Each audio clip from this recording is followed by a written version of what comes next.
Om Swastiastu, kerajaan-kerajaan Hindu di India. Perkenalkan, kami dari kelompok 2 Agama Hindu kelas 19 yang beranggotakan sebagai berikut.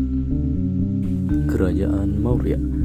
Kekaisaran Maurya didirikan pada tahun 322 sebelum Masehi oleh Chandragupta Maurya yang menggulingkan dinasti Nanda dan dengan cepat memperluas kekuasaannya ke India Tengah dan Barat dengan memanfaatkan gangguan kekuatan-kekuatan lokal, menyusun penarikan mundur pasukan Alexander Agung dan Persia. Pada 320 sebelum Masehi, Maurya telah sepenuhnya menguasai satrap-satrap yang ditinggalkan oleh Alexander. Dengan wilayah sekitar 5 juta kilometer persegi, Maurya merupakan salah satu kekaisaran terbesar pada masanya dan yang tersebar di anak benua India. Pada puncak kejayaannya, Maurya membentang ke utara di sepanjang perbatasan alami Himalaya dan ke timur hingga ke tempat yang kini disebut Assam. Ke barat, Maurya berkuasa melampaui Pakistan modern, menganeksasi Balochistan, Iran, bagian tenggara dan sebagian besar Afghanistan, termasuk provinsi Herat dan Kandahar modern. Maurya meluas ke wilayah India bagian tengah dan selatan pada masa Kaisar Chandragupta dan Bindusara, namun tidak meliputi sejumlah kecil daerah kesukuan tak terjamah dan berhutan di dekat Kalinga.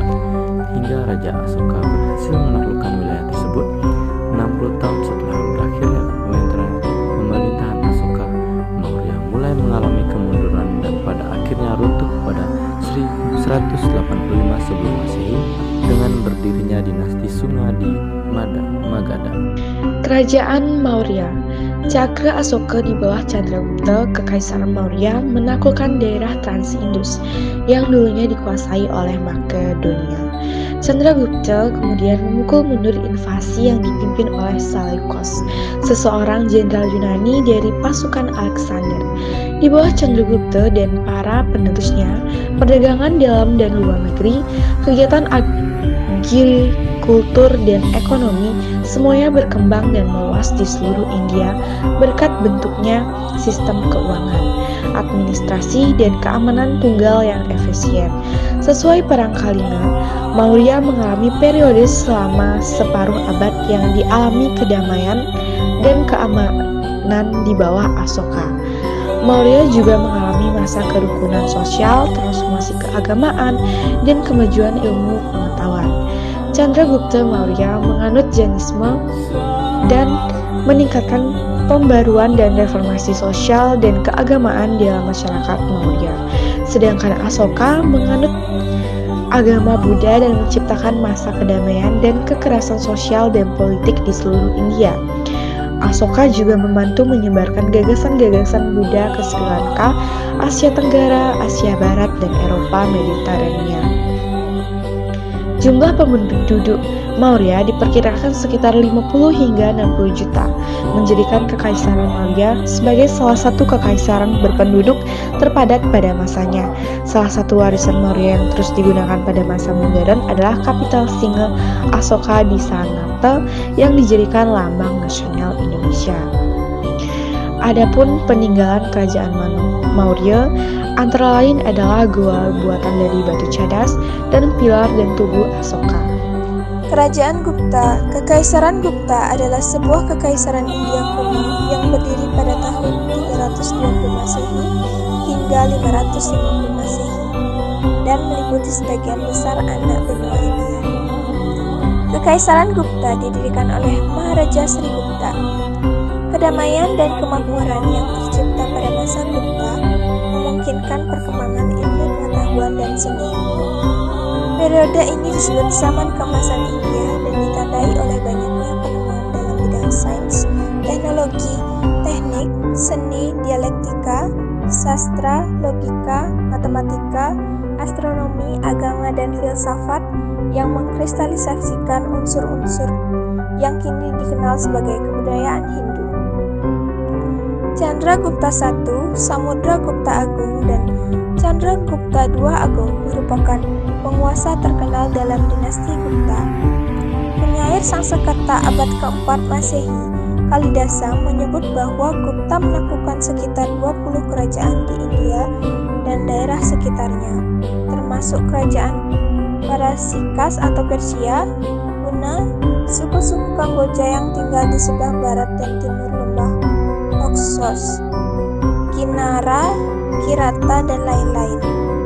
Patung Wisnu dari masa Gupta, pencapaian penting dalam kreativitas kebudayaan antara lain arsitektur, patung, dan lukisan yang indah. Periode Gupta menghasilkan para cendekiawan seperti Kalidasa, Aryabhata, Waramihira, Sarma, dan Watsyayana yang membuat banyak kemajuan besar dalam bidang keilmuan. Sains dan argumentasi. Politik mencapai tingkatan baru pada masa Gupta. Hubungan perdagangan yang kuat juga mendirikan daerah tersebut sebagai pusat kebudayaan yang penting dan membuat Gupta menjadi negara yang memberikan pengaruh terhadap kerajaan dan daerah di sekitarnya, seperti di Burma, Sri Lanka, dan Asia Tenggara. Epi-epi India awal juga banyak ditulis pada periode Gupta. Kekaisaran Gupta secara berlangsung angsur mengalami kemunduran karena banyak faktor seperti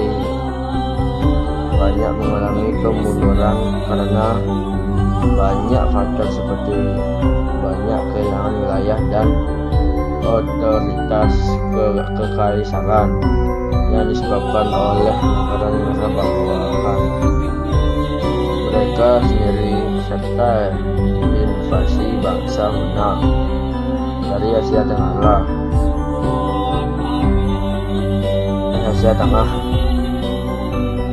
Setelah runtuhnya Kekaisaran Gupta pada abad ke-6, India kembali dikuasai oleh banyak kerajaan regional. Suatu klan Gupta kecil terus memerintah Magadha setelah terpecahnya kekaisaran mereka pada akhirnya digulingkan oleh penguasa Harsawardhana yang mendirikan sebuah kekaisaran pada paruh pertama abad ke-7. Selanjutnya adalah Kerajaan Andhra. Perkembangan nilai-nilai ajaran dan tradisi Weda berkembang dan diterapkan pada masa Kerajaan Andhra. Kerajaan Andhra secara geografis berada berdekatan dengan Sungai Godavari. Perkembangannya terjadi sekitar abad pertama sebelum Masehi. Diceritakan bahwa pada masa pemerintahan Krishna, kerajaan ini berusaha untuk mendirikan bangunan suci agama Hindu dalam bentuk kuil. Bukti peninggalan tersebut berupa bangunan suci yang bernama Kuil Kailasa, tempatnya di Indra. Itu saja yang dapat kami sampaikan. Kami tutup dengan Paramasanti. Om Santi Santi Santi Om.